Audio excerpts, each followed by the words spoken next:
आज फिर मनोहर जी पार्क का चक्कर लगाकर वापस आ गए, लेकिन सुधाकर आज भी घूमने नहीं आया था। मन में बहुत से विचार उठने लगे। पता नहीं तबीयत ठीक है या नहीं। घर आकर भी उन्हें बेचैनी हो रही थी। उनकी पत्नी सरोज जी चाय लेकर आई तो उन्हें चिंता में देखकर पूछ बैठी, क्या बात है जी, कुछ परेशान लग रहे हैं? हाँ, वो सुधाकर के बारे में सोच रहा था। भाभी जी को गुजरे 2 महीने हो गए, लेकिन सुधाकर अभी भी घर से बाहर नहीं निकलता। उसके बेटा बहू तो फिर भी कभी कभी मिल जाते हैं। पता नहीं कहीं उसकी तबीयत खराब ना हो। मनोहर जी ने चिंतित स्वर में कहा, तो फिर एक बार ही उनके घर जाकर देख आइए ना, हो सकता है कि कोई परेशानी हो। सरोज जी ने सुझाव दिया। हाँ, शाम को देखता हूँ। सुधाकर उनका दोस्त था।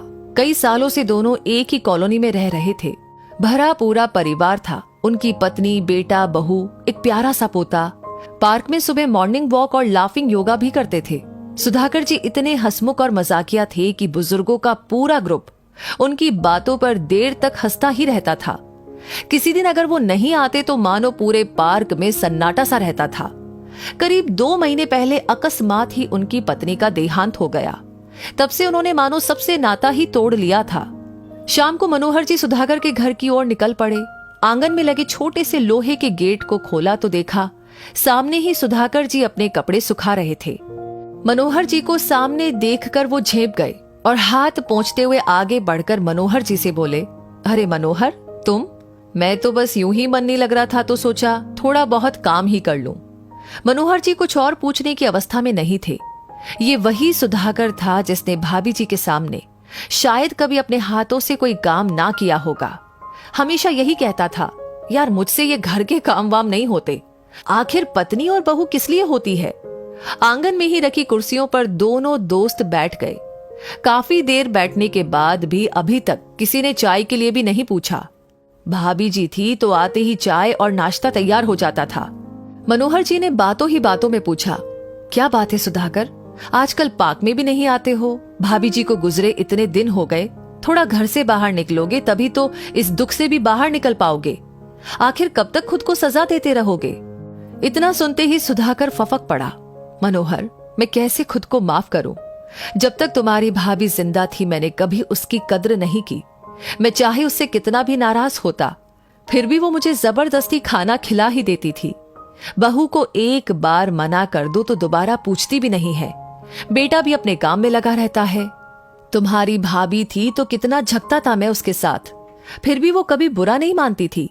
अब किसी के पास मेरी बातें सुनने का भी वक्त नहीं है।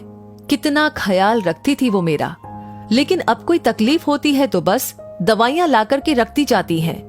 कितने सालों से वो बोल रही थी कि एक बार कहीं घूमने चलते हैं, लेकिन मैं हमेशा टाल देता था। लेकिन अब देखो, वो मुझे छोड़कर के ही चली गई। बोलते बोलते सुधाकर जी का गला भर्रा गया था।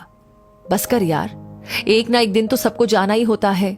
मनोहर जी ने सांत्वना देते हुए कहा, हाँ मनोहर, ये तो मुझे भी पता है, लेकिन अब इस उम्र में समझ में आ रहा है कि जीवन साथी की जीवन में क्या अहमियत होती है।